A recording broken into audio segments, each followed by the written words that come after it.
Hello friends, केम छो बधा। तमारुं खूब खूब स्वागत है मारा चेनल में। आज आपणे बनावीशुं एकदम टेस्टी हेल्धी पुलाव। तो आज आपणे मगनो पुलाव बनाववाना छीए, जे झटपट बनी तो जाए छे, साथे टेस्ट में एटलो जोरदार बने छे कि तमे बजारना के बाकी बीजा पुलाव खावानुं भूली जाशो, एटलो टेस्टी आ मगनो पुलाव बने छे। तो चालो बनाववानुं शरू करी। तो मगने आखी रात माटे वाटकीमां पलाળી अने मूकी दीधुं हतुं। एक रात पलળી जशे एटले एकदम सरस एवा सॉफ्ट थई जशे। तेने आपणे चाळणीमां नितारी तेनुं पाणी काढी लईशुं। हवे साइडमां एक तपेलीमां गैस उपर पाणी गरम करवा माटे राखी मूक्युं हतुं। तेनामां एक वाटकी जेटला आपणे बासमती चोखा लई लेवाना छे। तेने 2 થી 3 पाणीथी धोई अने त्यार पछी आपणे आ गरम पाणीमां चोखाने एड करी देवाना छे। अत्यारे मैं मीठुं नथी उमेर्युं, तमने उमेरवुं होय तो तमे उमेरी शको छो। हवे वच्चे वच्चे आपणे तेने चलाववानुं छे। तो आ चोखाने थता बिल्कुल वार नहीं लागे। आपणे आ रेसिपी बनावीए त्यारे चोखाने सतत आ रीतना चलावतुं रहेवानुं छे, जेथी करीने चोखा जे छे ए बिल्कुल गળી न जाय अने आपणा जे पुलाव छे एकदम छूटा छूटा बनशे। आगळ हुं तमने बतावीश के केटला छूटा बन्या छे अने एकदम टेस्टी एवा लारी जेवा ज लागशे। तो आजनो आ जे पुलाव बनावी रही छुं ने फ्रेंड्स, ए आणंदनो फेमस छे। तो फ्रेंड्स अहीं तमे जोई शको छो कि चोखा एकदम सॉफ्ट थई गया छे। तेने चाळणीमां नितारी लीधा छे, एक्स्ट्रा पाणी काढी लीधुं छे। हवे मिक्सीनुं जार लीधुं छे, एनामां एक લીલું મરચું, લસણ, અદરક સાથે સાથે 4 નંગ જેટલા પાણીમાં પલાળેલા સૂકા મરચાં લઈ લીધા છે લાલ, જે બહુ તીખા ઓછા છે। જો તમને તીખું વધારે જોઈએ તો તમે પ્લસ માઇનસ કરી શકો છો। હવે બધું જ ક્રશ કરી લીધું છે મિક્સરમાં। ત્યાર પછી અહીં આપણે લોખંડની કડાઈ લઈ લેવાની છે, જો ઘરમાં અવેલેબલ હોય તો, નહીંતર કોઈ પણ જાડા તળિયાવાળો કડાઈઓ લઈ લેજો। તેનામાં 2 મોટી ચમચી જેટલું તેલ ઉમેરી દેશું। તેલ ગરમ થાય એટલે જીરું ઉમેરીશું અને જે પેસ્ટ કરીને રાખી તે ઉમેરી દેશું। સાથે સાથે એક નાનું શિમલા કટિંગ કરીને આ રીતના ઉમેરી દેવાનું છે, તેને મિક્સ કરી લેશું અને સાથે સાથે એક મોટી ડુંગળીને આ રીતના કટ કરીને ઉમેરી દઈશું। જો ડુંગળી ન ઉમેરવી હોય તો તમે સ્કીપ પણ કરી શકો છો, પણ એકદમ ટેસ્ટ એવો સારો આવશે એટલા માટે મેં ઉમેરી છે। તો ફ્રેન્ડ્સ અહીં આપણે આ શિમલા અને ડુંગળીને 2 થી 3 મિનિટ માટે પકવવાના છે। તો એકદમ તેનો ઘારો નથી કરી મૂકવાનો, થોડા આપણે ક્રન્ચી કરવાના છે, જેથી કરીને આપણે પુલાવમાં તેને ખાવાની ખૂબ મજા પડે। તો ફ્રેન્ડ્સ, તમે કોણે કોણે આ મગ પુલાવ ટ્રાય કર્યો છે કમેન્ટમાં જરૂરથી કહેજો। એકદમ ટેસ્ટી એવી રેસિપી છે। અઠવાડિયામાં 2 થી 3 વખત પણ તમે આ રેસિપી બનાવશો ને તો પણ ખાવામાં કંટાળો નહીં આવે, એટલા ટેસ્ટી લાગે છે। તો ફ્રેન્ડ્સ, અહીં 2 થી 3 મિનિટ થઈ ગઈ છે, તમે જોઈ શકો છો। અને આ રેસિપીમાં આપણે તેલ ખૂબ જ ઓછું વાપરવાનું છે, બહુ વધારે તેલ નથી વાપરવાનું, નહીં તો તમારા પુલાવ જે છે એ છૂટા છૂટા નહીં થાય। તો આ નાની નાની ટિપ્સ તમે ધ્યાનમાં રાખશો ને તો તમારા પુલાવ જે છે એકદમ છૂટા છૂટા બનશે। હું તમને આગળ બતાવીશ કે કેટલા છૂટા પુલાવ બન્યા છે। તો ફ્રેન્ડ્સ, અહીં તમે જોઈ શકો છો કે ડુંગળી અને શિમલા 50% જેવા કૂક થઈ ગયા છે, તો આપણે એને એટલા જ કરવાના છે। ત્યાર પછી આપણે તેનામાં એક નાનું એવું ટમેટું, જેના મેં બીજ કાઢી લીધા છે, તે આપણે એડ કરી દેવાનું છે।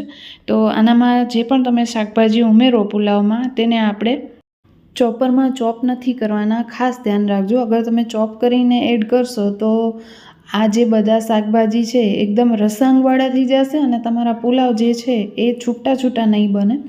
તો અહીં આપણે ચાકુથી જ તેને કટિંગ કરવાના છે।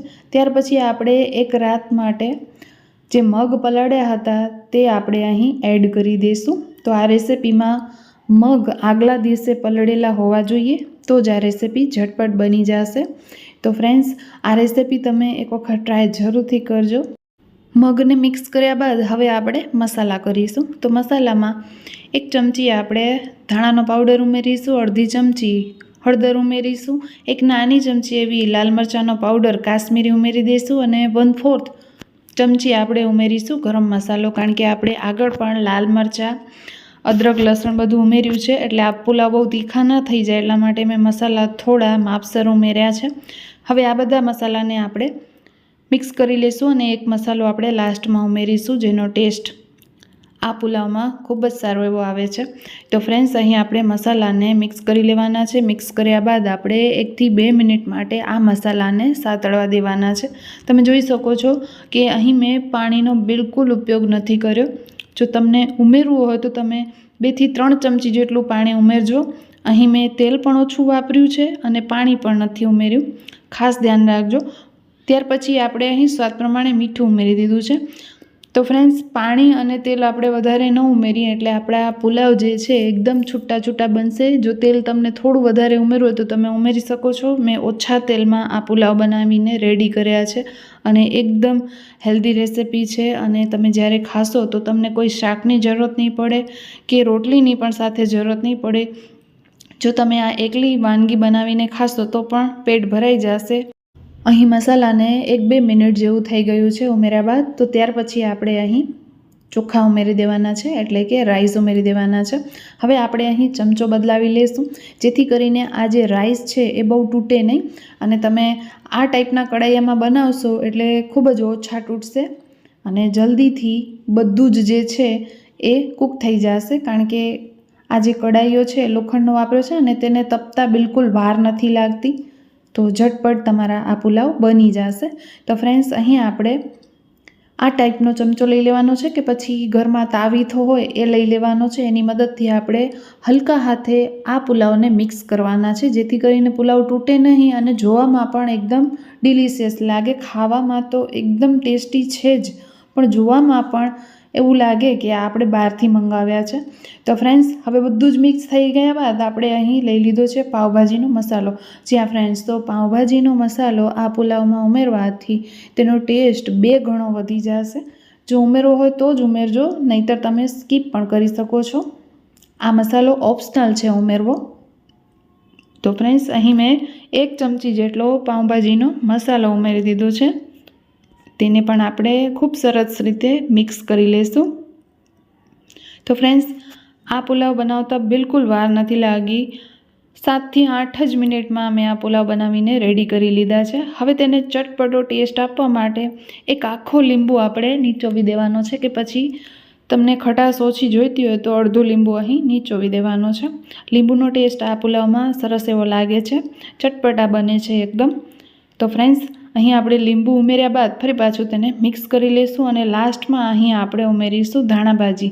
તો ધાણાભાજી આપણે લાસ્ટમાં જ ઉમેરવાની છે, એનાથી પહેલાં પ્રોપર રીતે આપણે તેને મિક્સ કરી લઈશું। તમે જોઈ શકો છો કે એકદમ ગરમા ગરમ ટેસ્ટી એવો આપણો મગનો પુલાવ બનીને રેડી છે।